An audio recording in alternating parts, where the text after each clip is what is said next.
राधे। जय श्री कृष्णा। आज के 24 कथा के भगवान के 24 अवतार में की कथा के अंतर्गत आज मैं 12 अवतार की कथा को मैं सुनाऊंगी। इस कथा में 12 अवतार भगवान जो होते हैं, शुक्र का जो भगवान का अवतार होता है, भगवान विष्णु का, वे जल से पृथ्वी को निकाल कर समुद्र के ऊपर रख देते हैं, जल के ऊपर रख देते हैं, जिससे पृथ्वी तैरने लगती हैं। लेकिन इस प्रकरण में बहुत सी कहानियाँ आती हैं। भगवान किस प्रकार वाराह का अवतार लेते हैं, कैसे उनका जन्म होता है, और फिर कैसे भगवान जो हिरण्याक्ष से जल के अंदर भगवान का युद्ध होता है, वे हिरण्याक्ष और हिरण्यकशिपु कौन थे, इस सारी कहानियाँ मैं इस कथा के अंदर वाराह अवतार के अंतर्गत ही आज मैं वर्णन करने वाली हूँ।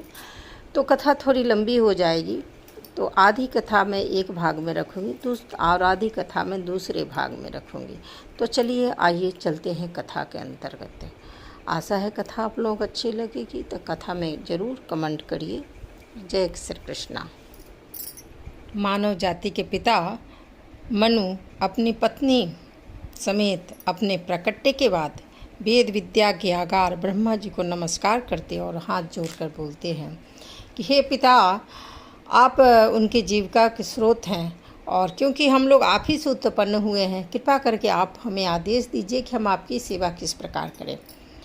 तो हे आराध्य, आप हमें हमारी कार्य क्षमता के अंतर्गत कार्य करने हेतु आप अपना आदेश दें, जिससे हम इस जीवन में यश के लिए, अगले जीवन में प्रगति के लिए उसका पालन कर सकें। तो ब्रह्मा जी मनु से बोलते हैं, हे प्रिय पुत्र, जगत के स्वामी, मैं तुम पर बहुत प्रसन्न हूँ। तुम्हारी तथा पत्नी दोनों का ही कल्याण की कामना करता हूँ, और तुम मेरे आदेशों के लिए अपने हृदय में बिना सोचे विचारे तुम मेरे शरणागत हो गए हो। तो मैं तुम्हारा पिता पुत्र का जो हमारा संबंध है बहुत ही उपयुक्त है, और वे ब्रह्मा जी मनु के पिता थे, और वे चाहते थे कि मनु उनकी बातों को समझें और उनकी आज्ञा का पालन करें, क्योंकि इसके ठीक पहले ब्रह्मा जी के 4 पुत्र जो थे, सनक, सयंदन, सनातन तथा सनत कुमारों ने ब्रह्मा जी की आज्ञा का पालन करने से अस्वीकार कर दिया था, जिसका क्रोध है ब्रह्मा जी के अंदर था। तो इस घटना को ब्रह्मा जी भूले भी नहीं थे। और तो जब शंभु मनु द्वारा आज्ञा पालन किए जाने आज्ञा मांगी मनु ने, तो ये बहुत उत्साहित हुए। शंभु मनु को बोलते हैं कि तुम मेरे बहुत आज्ञाकारी पुत्र हो, इसलिए मैं तुम्हें आदेश देता हूँ कि तुम अपनी पत्नी के गर्भ से अपने ही समान योग्य संतानें उत्पन्न करो और सारे संसार पर शासन करो, और इस तरह के संपन्न करे श्री भगवान की पूजा करो। तो इस प्रकार वे बोलते हैं। कहते हैं कि ठीक है हे प्रभु, मैं आपके सारे आदेशों का पालन करूंगा। अब मुझे मेरा तथा मुझसे उत्पन्न जीवों के जो मुझसे जो जीव जो उत्पन्न होंगे, तो हम लोग कहाँ पर बसेंगे, ऐसा कोई स्थान बताइए। क्योंकि हे देवताओं के स्वामी, क्योंकि तो विशाल जल में डूबी हुई है, और इस जल में हुई डूबी पृथ्वी पर हम लोग निवास नहीं कर सकते हैं। सारे ब्रह्मांड में आधे से ज़्यादा भाग में जल ही जल है। आज सोचते हैं और इस दृश्य को देखते हैं कि जब मैं सृजन कार्य में भी ब्रह्मा जी लगे हुए थे, तो पृथ्वी बाढ़ से प्लावित हो गई और समुद्र के गर्त में चली जाती है। तो अब क्या किया जा सकता है? तो वे सोचते हैं कि इस कार्य के लिए हमें सर्वशक्तिमान यानी विष्णु जी का ही निर्देश हमें पालन करना चाहिए। और जब ब्रह्मा जी विचार में मग्न हो जाते हैं, तभी उनके नथुनों से सहसा एक वाराह का लघु रूप बाहर निकल आता है, और इस वाराह का माप केवल था अंगूठे के ऊपरी हिस्से से अधिक नहीं था। और तब ब्रह्मा जी के देखते देखते वो अंगूठे के बराबर जो वराह थे, हाथी जैसे अद्भुत विराट रूप धारण करके आकाश में स्थित हो जाते हैं। आकाश में अद्भुत शुक्र जैसा रूप देखने से आश्चर्यचकित ब्रह्मा, मरीचि जैसे महान ब्राह्मणों, चारों सनत कुमारों एवं मनु के साथ अनेक प्रकार से आपस में तर्क वितर्क होने लगता है। ब्रह्मा जी अपने पुत्रों के साथ है इस समस्या पर विचार कर रहे थे कि इतना अंगूठे के बराबर जो शूकर था आज विशाल पर्वत के आकार का हो गया, ये कैसे हो गए थे। तभी पुरुषोत्तम भगवान से विष्णु ने विशाल पर्वत के समान गंभीर गर्जना भी करते हैं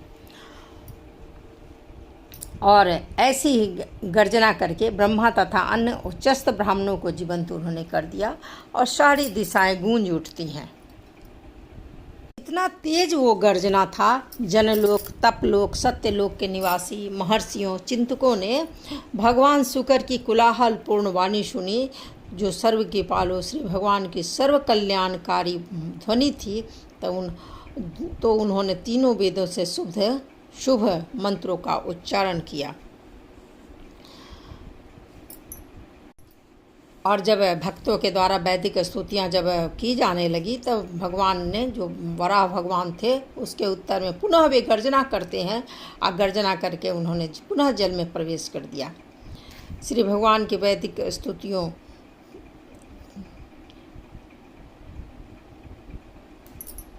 भगवान बड़े प्रसन्न हुए और अपने शुद्ध भक्तों को उन्होंने प्रोत्साहित किया। पुनः एक बार गर्जना की और जल से निमग्न पृथ्वी का उद्धार करने हेतु वे जल में प्रविष्ट कर जाते हैं। अब भगवान किस प्रकार से हैं? पृथ्वी का उद्धार करने हेतु जल में प्रवेश करने के पूर्व भगवान वराह अपनी पूंछ को फटकारते तथा अपने कड़े बालों को हिलाते हुए आकाश में उड़ते हैं।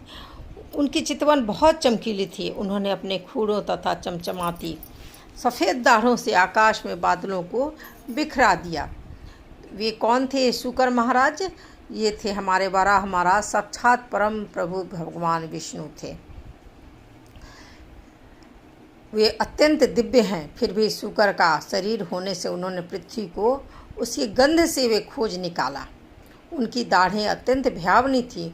उन्होंने स्तुति करने में व्यस्त भक्त ब्राह्मणों पर अपनी दृष्टि डाली और इस प्रकार एक नज़र अपने भक्तों को देखकर वे जल में प्रविष्ट कर जाते हैं। भगवान वराह तीरों जैसे नुकीले अपने खुरों से जल में घुस गए। उन्होंने अथाह समुद्र की सीमा पाली।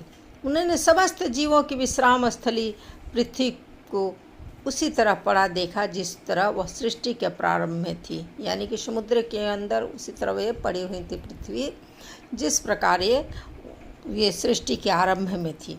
तो ये देखकर भगवान वराह ने उन्हें स्वयं के ऊपर उठा लिया और बड़ी आसानी से उन्होंने पृथ्वी को अपनी दाढ़ों में ले लिया और जल के बाहर निकल गए। इस तरह वे भगवान वराह बहुत ही भव्य लग रहे थे और उनका जो क्रोध था सुदर्शन चक्र की तरह चमक रहा था और उन्होंने तुरंत उस असुर हिरण्याक्ष को मार डाला। यद्यपि वो श्री भगवान से लड़ने का प्रयत्न भी कर रहा था। उसके पश्चात भगवान वराह ने उस असुर को जल के भीतर ही मार डाला, जिस तरह एक सिंह हाथी को मार डालता है। श्री भगवान के गाल तथा जीभ उस असुर के रक्त से रंग गए, जिस तरह हाथी नील लोहित पृथ्वी को खोदने से लाल हो जाता है। तब हाथी की तरह क्रीड़ा करते श्री भगवान ने पृथ्वी को अपने सफ़ेद टेढ़े दांतों के किनारे पर अटका लिया। उन्होंने अपने शरीर का वर्ण तमाल वृक्ष जैसा नीलाभ धारण किया। तब ब्रह्मा इत्यादि ऋषि उन्हें पूर्ण पुरुषोत्तम भगवान समझ गए। उन्होंने सादर उन्हें नमस्कार किया।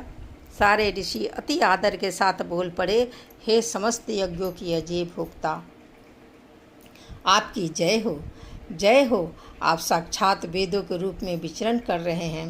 आपके शरीर के रोमकूप में सारे सागर समाये हुए हैं। आपने किन्हीं कारणों से पृथ्वी का उद्धार करने हेतु शुकर का रूप धारण किया है। हे प्रभु, आपका यज्ञ संपन्न करके पूजा के योग्य है, और किंतु जो दुष्टात्मा हैं वे इसे देख पाने में असमर्थ हैं। गायत्री तथा अन्य सारे वैदिक मंत्र आपकी त्वचा के संपर्क में हैं। आपके शरीर के रोमकूप हैं, आपकी आँखें दृढ़ हैं और आपके 4 पैर 4 प्रकार के सत्यकाम कर्म हैं।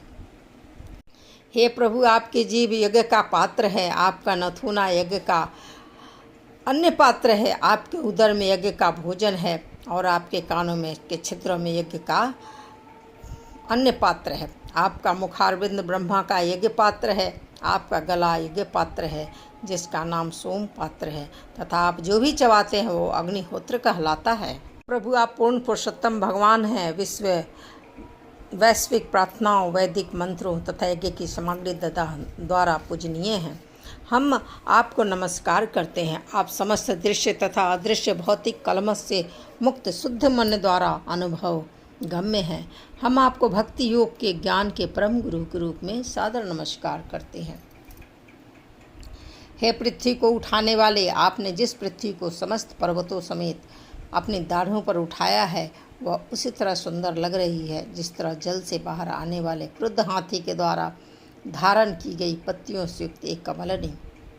हे प्रभु, जिस तरह बादलों से अलंकृत होने पर विशाल पर्वतों के शिखर सुंदर लगने लगते हैं, उसी तरह आपका दिव्य शरीर बहुत सुंदर लग रहा है, क्योंकि आप पृथ्वी को अपनी दाढ़ों की नोक पर उठाए हुए हैं। इस तरह समस्त महर्षियों तथा अध्यात्मवादियों द्वारा पूजित होकर श्री भगवान ने अपने खुरों से पृथ्वी का स्पर्श किया और उसे जल पर रख दिया।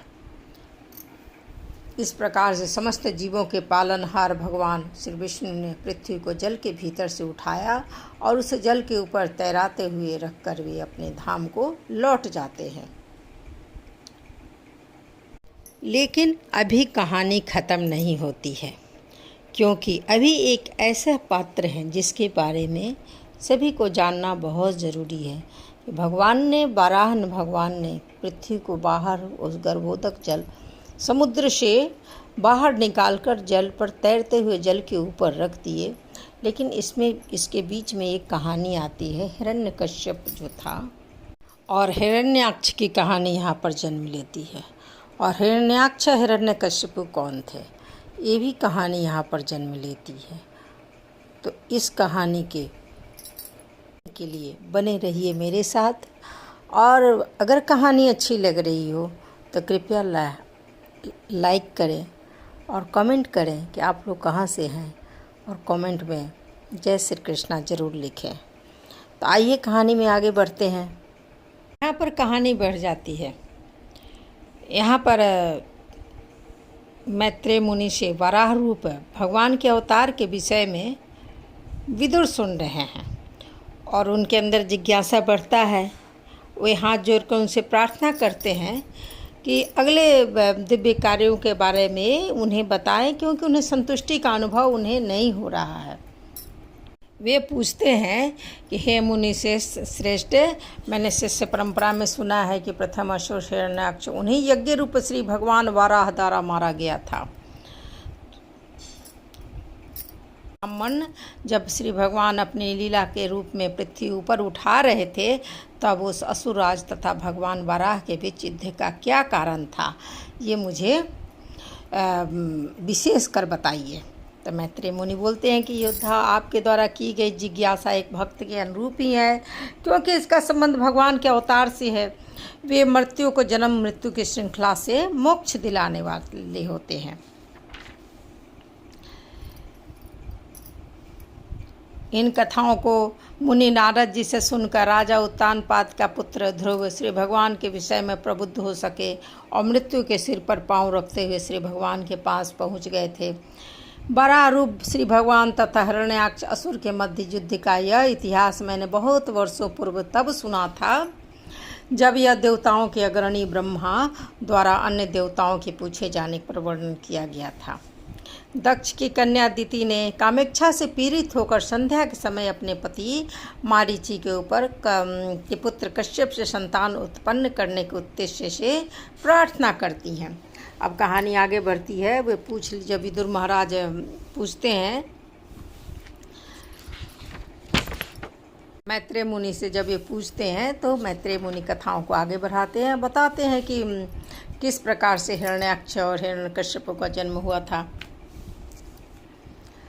तो दक्ष की जो एक कन्या दिति थी, वे अपने पति कश्यप मुनि थे, उनके संध्या के समय संतान प्राप्ति के लिए प्रार्थना करती थी। तो उस समय का समय क्या हो रहा था, सूर्य उस समय अस्त हो रहे थे और मुनि भगवान विष्णु को, जिनकी जीव अग्नि की यज्ञ की अग्नि है, आहुति देने के बाद समाधि पर आसीन थे। अभी यानी कि यज्ञ चल ही रहा था, संध्या का समय हो चुका था यज्ञ में आहुति दे चुके थे और उसी समाधि पर आसीन थे। उसी समय वे दिति जो थी उनके पास पुत्र की कामना से उनके पास जाती हैं। कहती है कि मुझे आपसे एक पुत्र की इच्छा है, क्योंकि मेरी जितनी भी सौतें हैं उनको सभी पुत्रवती हो चुकी हैं और मेरा कोई भी पुत्र नहीं है, तो मुझे भी पुत्र की प्राप्ति चाहिए। क्योंकि स्त्री तभी पूर्ण बनती है जब अपने पति के आशीर्वाद से उसे संतान की प्राप्ति होती है और तभी वो भी संसार में आदर पाती है। बहुत काल पूर्व जब हमारे पिता दक्ष ने, जो अपनी पुत्रियों के प्रति बहुत वत्सल थे, हम में से हर एक को अलग अलग पूछा कि तुम किसी अपनी पति के रूप में चुनना चाहोगी। तो हमारे पिता दक्ष ने अपनी 13 कन्याएं आपको समर्पित की थी और तब से हम सभी आपकी आज्ञाकारिणी रही हैं। तो हे कमल लोचन, कृपया करके मेरी इच्छा को पूरी करके मुझे आशीर्वाद दीजिए। क्योंकि दिति अच्छी तरह जानते थे कि ये जो समय है असामयिक समय था, वो संध्या का समय था और ये इस स्थिति में जो थे वो पुत्र की कामना गलत समय पर वे कर रहे थे। मुनि उन्हें समझाते हैं कि ये पुत्र कामना का समय नहीं है। अगर तुम इस समय पुत्र की प्राप्ति करोगे भी तो तुम्हें योग्य पुत्र की प्राप्ति नहीं होगा, परंतु क्योंकि यह विशिष्ट वेला जो है पूजन का समय है और ये पुत्र प्राप्ति के लिए बहुत ही अशुभ है, क्योंकि इस वेला में भयावह दिखने वाले भूत तथा भूतों के स्वामी के नित्य संगीत दृष्टिगोचर हो रहे हैं। इस वेला में भूतों के राजा शिव अपने वाहन बैल की पीठ पर बैठकर उन भूतों के साथ विचरण करते हैं जो अपने कल्याण के लिए उनका अनुगमन कर रहे हैं। शिव का शरीर लालाभ है और वह निष्कलंक है, किंतु वे उस पर राख पोते रहते हैं। उनकी जटाएं शमशान भूमि की बवंडर के धूल से धूसरित रहती हैं और वे तुम्हारे पति के छोटे भाई हैं और वे अपने 3 नेत्रों से देखते हैं। किसी को भी अपने संबंधी नहीं मानते, फिर भी ऐसा कोई भी नहीं है जो उनसे संबंधित न हो। वे किसी को न तो अति अनुकूल न ही निंदनीय मानते हैं। हम उनके उच्छिष्ट भोजन की सादर पूजा करते हैं और जो उन्होंने त्याग दिया है उसका हम शीश झुकाकर स्वीकार करते हैं। भौतिक जगत में ना तो कोई भगवान शिव के बराबर है, न उनसे बढ़कर है, और अविद्या के समूह को छिन्न भिन्न करने हेतु उनके अनिंद चरित्र का महात्माओं की तरह अनुकरण किया जाता है। फिर भी ये सारे भगवत भक्तों को मोक्ष प्रदान करने हेतु ऐसे बने रहते हैं जैसे कोई पिचास हो। इस तरह दिति को कश्यप मुनि समझाते हैं कि ये गलत काम, इस समय जो पुत्र प्राप्ति की जो इच्छा है वो उसके द्वारा गलत इच्छा इस समय है। परंतु क्या करती हैं दिति, उन कश्यप ऋषि का वस्त्र पकड़ लेती हैं। वे तब अपनी पत्नी के मंतव्य को समझकर उन्हें निर्दिष्ट कार्य करना पड़ा और उन्हें पुत्र प्राप्ति बात देते हैं। उसके पश्चात उन कश्यप मुनि ब्राह्मण ने जल में स्नान किया और समाधि में नित्य तेज का ध्यान करते हुए तथा मुख के भीतर पवित्र गायत्री मंत्र का जप करते हुए उन्होंने अपनी वाणी को वश में किया। इस अवस्था में कश्यप मुनि बैठे हुए थे, तो उस समय दिति उनके पास जाती हैं। तो वे कश्यप मुनि दिति को बोलते हैं कि तुमने जो निंदित कर्म किए हैं उसके फलस्वरूप तुम्हारे गर्भ से 2 अभद्र पुत्र पैदा होंगे और वे तीनों लोकों के लिए निरंतर शोक का कारण बनेंगे। तो उस समय ब्रह्मांड के स्वामी जो हैं पुरुषोत्तम भगवान, जो कि समस्त जीवों के हितैषी हैं, अवतरित होंगे और उनका इस तरह वध करेंगे जिस तरह इंद्र अपने वज्र से पर्वतों को ध्वस्त कर देते हैं। का उत्तर होता है कि ये उत्तम है कि मेरे पुत्र श्री भगवान के सुदर्शन चक्र के द्वारा मारे जाएं, किंतु वे ब्राह्मण भक्तों के क्रोध से कभी भी नहीं मारे जाएं। उसके बाद विद्वान कश्यप मुनि बोले कि तुम्हारे शोक, पश्चाताप तथा समुचित वार्तालाप के कारण तथा पूर्ण पुरुषोत्तम भगवान में तुम्हारी अविचल श्रद्धा के कारण एवं शिव तथा मेरे प्रति तुम्हारे पूज्य भाव के कारण तुम्हारे पुत्र हिरण्यकशिपु का एक पुत्र प्रहलाद होगा, जो भगवान के द्वारा अनुमोदित भक्त होगा। उसकी ख्याति श्री भगवान के समान ही प्रचारित होगी। वो प्रहलाद से सभी व्यक्ति प्रसन्न होंगे, क्योंकि ब्रह्मांड के परम नियंता श्री भगवान सदैव ऐसे भक्त से संतुष्ट रहते हैं और जो उनके अतिरिक्त और किसी भी चीज वस्तु की इच्छा नहीं करते हैं। श्री भगवान का वह सर्वोच्च भक्त विशाल बुद्धि, विशाल प्रभाव वाला होगा और महात्माओं में सबसे महान होगा। परिपक्व भक्ति योग के कारण वह निश्चय ही दिव्य भाव में स्थिर रहेगा और संसार को छोड़ने पर वैकुंठ को वह प्राप्त करेगा। तुम्हारा पौत्र भीतर तथा बाहर से उन पूर्ण पुरुषोत्तम भगवान का दर्शन कर सकेगा और जिनकी पत्नी सुंदरी महालक्ष्मी है। श्री भगवान भक्त द्वारा इच्छित रूप धारण कर सकते हैं। उनका मुखमंडल सदैव कुंडलों से सुंदर ढंग से अलंकृत होगा। यह मैत्रेय मुनि बोलते हैं विदुर से, यह सुनकर कि उनका पुत्र महान भक्त होगा और उनके पुत्र भगवान श्री कृष्ण के द्वारा मारे जाएंगे। दिति मन ही मन बहुत हर्षित होती है। दिति जानकर अति खिन्न थी कि उनके असामयिक गर्भ धारण के कारण उनके पुत्र असुर होंगे और वे श्री भगवान से युद्ध करेंगे। किंतु जब उसने सुना उसका पौत्र महान भक्त होगा और उसके दोनों पुत्र श्री भगवान के हाथों के द्वारा मारे जाएंगे तो बहुत प्रसन्न होती है। एक महान ऋषि की पत्नी तथा महान प्रजापति दक्ष की पुत्री होने के कारण नाते वह जानती थी कि श्री भगवान द्वारा मारा जाना परम सौभाग्य की बात है। चूँकि श्री भगवान परम पूर्ण है, अतः उनके हिंसा तथा हिंसा दोनों कार्य परम स्तर पर होते हैं। श्री भगवान के ऐसे कार्यों में कोई अंतर नहीं होता। संसारी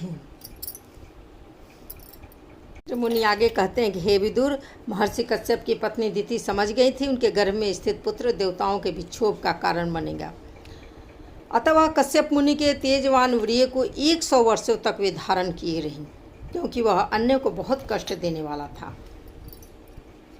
क्योंकि वे जिससे कम से कम उस अवधि के लिए वह देवताओं को उत्पात से बचा सके, इसलिए दिति के गर्भ धारण करने से सारे ग्रहों में सूर्य तथा चंद्रमा का प्रकाश मंद हो गया। विभिन्न ग्रहों में देवताओं ने उस बल से विचलित होकर ब्रह्मांड के सृष्टा ब्रह्मा ने से पूछा कि सारी दिशाओं में अंधकार का यह विस्तार कैसा है। वो देवता लोग ब्रह्मा जी से बोलते हैं कि हे प्रभु, जरा इस अंधकार को देखिए जिसे आप अच्छी तरह जानते हैं, जिससे हमें बड़ी चिंता हो रही है। काल का प्रभाव आपको तो छू नहीं सकता, तो आपके समक्ष तो कुछ भी अप्रकट नहीं है। हे देवताओं के देव, ब्रह्मांड को धारण करने वाले अन्य लोगों के समस्त देवताओं के शिरोमणि, आप आध्यात्मिक तथा भौतिक दोनों ही जगतों में सारे जीवों के मनोभाव को आप जान रहे हैं। देवताओं ने ब्रह्मा से स्तुति की कि कृपया हम पर कृपा दृष्टि रखें, क्योंकि हम कष्टप्रद स्थिति को प्राप्त हो रहे हैं। अंधकार के कारण हमारा सारा काम रुक रहा है। श्री मैत्रेय मुनि कहते हैं कि इस तरह दिव्य ध्वनि से समझे जाने वाले ब्रह्मा ने देवताओं की स्तुतियों से प्रसन्न होकर उन्हें तुष्ट करने का प्रयास करते हैं। ब्रह्मा जी ने कहा, मेरे मन से उत्पन्न 4 पुत्र सनक, सयनातन, सयंदन तथा सनत कुमार तुम्हारे पूर्वज हैं। कभी कभी वे बिना किसी विशेष इच्छा के भौतिक तथा आध्यात्मिक आकाशों में यात्रा करते हैं। तो एक बार सनक, सनातन, सयनंदन और सनत कुमार महर्षियों ने अपने योग बल से आध्यात्मिक जगत के उपयुक्त वैकुंठ में पहुंचकर बहुत वे सुख का अनुभव करते हैं। उन्होंने पाया कि आध्यात्मिक आकाश अत्यधिक अलंकृत विमानों से, जो वैकुंठ के सर्वश्रेष्ठ भक्तों द्वारा चालित थे, प्रकाशमान था। पूर्ण पुरुषोत्तम भगवान के द्वारा अधिशासित था। श्री भगवान के आवास वैकुंठपुरी के 6 द्वारक उन्होंने पार किया और उन्होंने 7वें द्वार पर एक ही आयु के 2 चमचमाते व्यक्तियों को देखा, जो गदाए लिए हुए थे और बहुत मूल्यवान आभूषणों, कुंडलों, हीरो, मुकुटों, वस्त्रों इत्यादि से अलंकृत थे। दोनों द्वारपाल ताजे फूलों की माला पहने हुए थे और जो मदोन्मत्त भंवरों को आकृष्ट कर रही थी। उनके गले के चारों ओर तथा उनकी 4 नीली भुजाओं के बीच में पड़ी हुई थी। उनकी वक्र भौं, अतृप्त नथनों तथा लाल लाल आंखों से वे कुछ कुछ क्षुब्ध प्रतीत हो रहे थे। सनक इत्यादि मुनियों ने सभी जगहों के दरवाजों को खोला। उन्हें अपने पराये का कोई विचार तो था नहीं। उन्होंने खुले मन से स्वेच्छा से उसी तरह 7वें द्वार में प्रवेश किया जिस तरह वे अन्य 6 दरवाजों से होकर आए थे, जो सोने तथा हीरों से बने हुए थे। चारों बालक मुनि, जिनके पास अपने शरीर को ढकने हेतु वायुमंडल का अतिरिक्त कुछ नहीं था, केवल 5 वर्ष की आयु के लग रहे थे। वे जबकि वे समस्त जीवों में सबसे वृद्ध थे।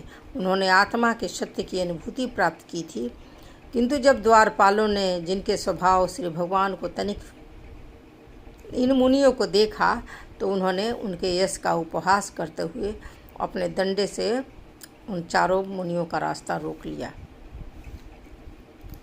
जब चारों मुनियों को अपने सर्वाधिक प्रिय स्वामी श्री हरि को देखने की परम उत्सुकता के कारण जब रोक दिया गया भगवान को देखने से, तो उनके नेत्र क्रोधवश लाल हो गए। उन्होंने कहा कि ये दोनों व्यक्ति कौन हैं जिन्होंने ऐसी विरोधात्मक मनोवृत्ति विकसित कर ली है। ये श्री भगवान की सेवा करने के लिए उच्चतम पद पर नियुक्त हैं और इनसे उम्मीद की जाती है कि इन्होंने भगवान जैसे गुण विकसित कर रखे होंगे। ये दोनों व्यक्ति वैकुंठ में किस तरह रह रहे हैं? इस भगवत धाम में किसी शत्रु की आने की संभावना कहाँ है? पूर्ण पुरुषोत्तम भगवान का कोई शत्रु नहीं है, भला उनका ईर्ष्यालु कौन हो सकता है? ये दोनों ही अवश्य ही कपटी हैं, जो कि अपनी ही तरह दूसरों पर भी शंका उत्पन्न हो रहा है इनका। उनकी आंखें क्रोध से लाल हो उठती हैं और वे विचार करते हैं किस प्रकार इन्हें दंड दिया जाए, क्योंकि वैकुंठ लोक में कोई भी दोषपूर्ण मनोवृत्ति के साथ नहीं रह सकता है। जब वैकुंठ लोक के द्वारपालों ने, जो कि सचमुच ही भगवत भक्त थे, देखा कि ब्राह्मण उन्हें शाप देने वाले हैं, तो वे तुरंत बहुत भयभीत हो उठे और अत्यधिक चिंतावश ब्राह्मणों के चरणों में वे तुरंत गिर पड़े, क्योंकि ब्राह्मण के शाप का निवारण किसी भी प्रकार के हथियार से नहीं हो सकता है। परंतु तब तक उन सनत कुमारों ने उन्हें श्राप दे दिया था और मुनियों द्वारा जब शापित होने के बाद द्वारपालों ने कहा कि अच्छा ही हुआ है कि आपने हमें दंड दिया, किंतु हमारी प्रार्थना है कि हमारे पछतावे पर आपकी दया के कारण हमें उस समय श्री भगवान की विस्मृति का मोह न आए। और उसके बाद वे वैकुंठ लोक से नीचे गिरते चले गए। भगवान को उन संतों के प्रति अपने दासों के द्वारा किए गए अपमान का पता चलता है, तो उसी क्षण वे महारानी माँ लक्ष्मी के साथ उस स्थान पर पहुँचे। जब सनत कुमार आदि मुनियों ने उन्हें देखा तो उन्होंने उन्हें प्रणाम किया। उन्होंने भगवान को देखा को भगवान के विशाल नेत्र हैं और उनके शरीर पर पीला वस्त्र चमचमा रहा है। वे ताजे फूलों की माला पहने हुए हैं और गुंजित भौं से लक्षित थे। उनके सुंदर कलाइयों पर कंगन सुशोभित हो रहे हैं और वे अपना एक हाथ अपने वाहन गरुड़ के कंधे पर रखे हुए हैं और दूसरे हाथ में कमल का फूल घुमा रहे हैं। उनका मुखमंडल सुस्पष्ट हो रहा है, जो उनके बिजली को मात करने वाले मकर आकृति कुंडलों की शोभा को बढ़ा रहे हैं। उनकी नाक उन्नत है, उनका सिर रत्न जटित मुकुट से आवृत है। उनके बलिष्ठ भुजाओं के मध्य एक मोहक हार लटक रहा है। उनके गर्दन पर कौस्तुभ मणि विभूषित है। श्री नारायण का अनुपम सौंदर्य उनके भक्तों की बुद्धि द्वारा कई गुना वर्धित होने से इतना आकर्षक था कि वह अति सुंदरी महालक्ष्मी देवी के गर्भ को भी पराजित कर रहा था। इस तरह प्रकट हुए भगवान शिव द्वारा तथा सबके द्वारा वे पूजनीय हैं। मुनियों ने उन्हें अतृप्त नेत्रों से देखा और प्रसन्नतापूर्वक उनके चरण कमलों पर उन चारों मुनियों ने अपना सिर झुकाया। जब भगवान के चरण कमलों के अंगूठे से तुलसी दल की सुगंध ले जाने वाली मंद वायु उन मुनियों के नथुनों में प्रविष्ट हुई, तो उन्हें शरीर तथा मन दोनों में परिवर्तन का अनुभव हुआ। उन्हें भगवान का सुंदर मुखमंडल नीले कमल के भीतरी भाग जैसा प्रतीत हुआ और भगवान के मुस्कान खिले हुए चमेली के फूल से प्रतीत हुई। मुनिगण श्री भगवान का मुखमंडल देखकर पूर्णतया संतुष्ट हुए। जब उन्होंने उनको अधिक देखना चाहा, तो उन्होंने उनके चरण कमलों के नाखूनों को देखा, जो पन्ना जैसे थे। इस तरह वे श्री भगवान के शरीर को बार बार निहार रहे थे। अतः उन्होंने अंत में श्री भगवान के साकार रूप का ध्यान किया। नारद मुनियों ने अपने पिता ब्रह्मा से श्री भगवान के साकार रूप के विषय में सुन रखा था, किंतु वे भगवान की निष्ठापूर्वक बहुत समय से खोज कर रहे थे और अंत में उन्होंने उनके भगवान के साकार रूप का दर्शन किया, जो उनके पिता द्वारा बताए गए वर्णन के अनुरूप ही था। तो वे बहुत ही संतुष्ट हुए और वे अपनी कृतज्ञता प्रकट किए।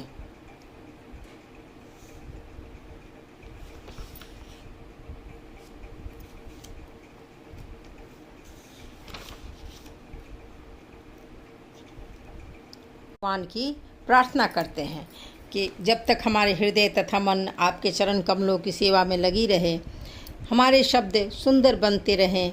जिस तरह आपके चरण कमलों पर चढ़ाए गए तुलसी दल बहुत सुंदर लगते हैं, तथा जब तक हमारे कान आपके दिव्य गुणों के कीर्तन से सदैव पूरित होते रहते हैं, तब तक आप जीवन के जिस किसी भी नारकीय स्थिति में हम जन्म दे सकते हैं।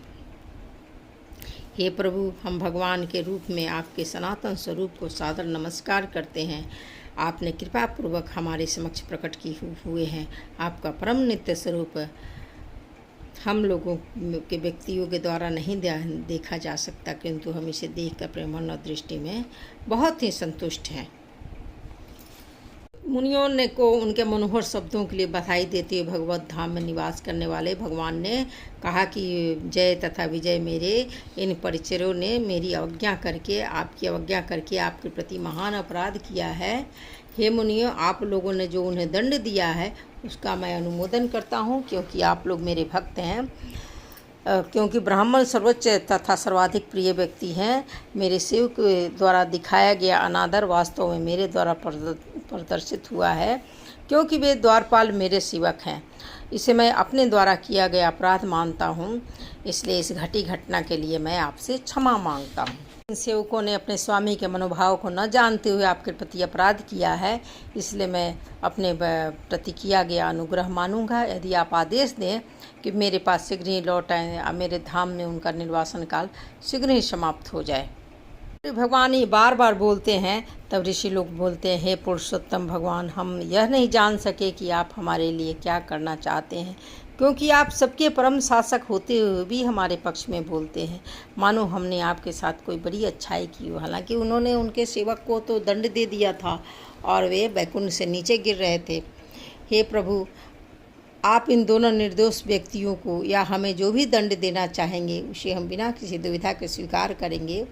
हम समझते हैं कि हमने दो निर्दोष व्यक्तियों को श्राप दे डाला।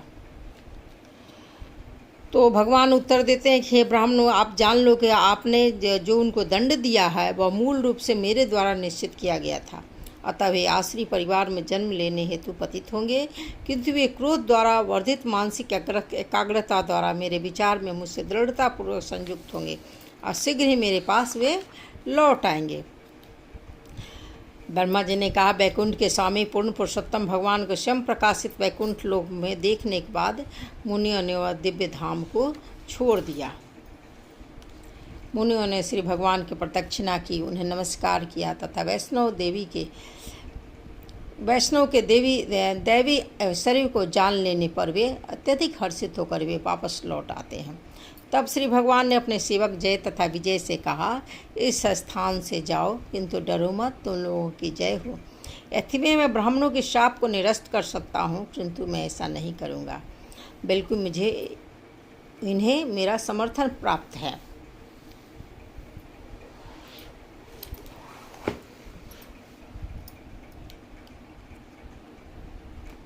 यह प्रस्थान लक्ष्मी जी ने पहले ही बता दिया था। वह बहुत क्रुद्ध थी, क्योंकि जब उसने मेरा धाम छोड़ा और फिर वह वापस लौटी, तब तुमने उसे द्वार पर रोक दिया जब मैं सो रहा था।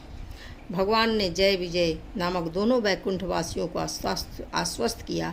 क्रोध में योगाभ्यास द्वारा तुम ब्राह्मणों की अवज्ञा करने के पाप से मुक्त हो जाओगे और बहुत कम अवधि में मेरे पास वापस आ जाओगे। वैकुंठ के द्वार पर इस प्रकार बोलकर भगवान अपने धाम लौट गए, जहाँ पर अनेक स्वर्गिक विमान तथा सर्वोपरि संपत्ति चमक दमक रहती है। किंतु वे दोनों द्वारपाल, जो कि देवताओं में सर्वश्रेष्ठ थे, जिनका सौंदर्य तथा कांति ब्राह्मणों के शाप से उतर गए थे, वे खिन्न हो गए और श्री भगवान के धाम वैकुंठ के नीचे गिर गए। ब्रह्मा जी आगे बोलते हैं कि श्री भगवान के उन दो प्रमुख द्वारपालों ने अब दिति के गर्भ में प्रवेश किया और कश्यप मुनि के बलशाली प्रिय में वे आवृत हुए। वे ही यह उन जुर्वी असुरों का तेज है जिसने तुम सबों को विचलित कर रखा है, क्योंकि इसने तुम्हारी शक्ति को कम कर रख दिया है, किंतु मेरी शक्ति से में इसका कोई उपचार नहीं है, क्योंकि श्री भगवान स्वयं ही यह सब करना चाहते हैं। हे प्रिय पुत्रों, श्री भगवान प्रकृति के तीनों गुणों के नियंता हैं और वे ब्रह्मांड के सृजन, पालन तथा संहार के लिए उत्तरदायी हैं।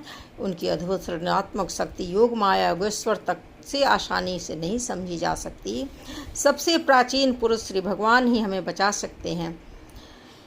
इसके विषय में विचार करने के अतिरिक्त हम और कुछ भी नहीं कर सकते हैं। तो आज का वीडियो यहीं पर मैं समाप्त करती हूँ। आशा है आप लोगों को अच्छा ये वीडियो लगेगा। ये कथा 24 भगवान के 24 अवतार आप लोगों को पसंद आएंगे। अगर आप पसंद आते हैं तो जय श्री कृष्णा ज़रूर लिखें। तो आगे की कथा इसके दूसरे भाग में राधे राधे जय श्री कृष्णा कि किस प्रकार हिरण्यकशिपु नहीं, हिरण्याक्ष पहले मारा जाता है। भगवान वराह के रूप में भगवान वराह ने उसे मारा था। तो इसका विस्तृत विवरण मैं कल सुनाऊंगी। तो राधे, आज के लिए राधे राधे जय श्री कृष्णा।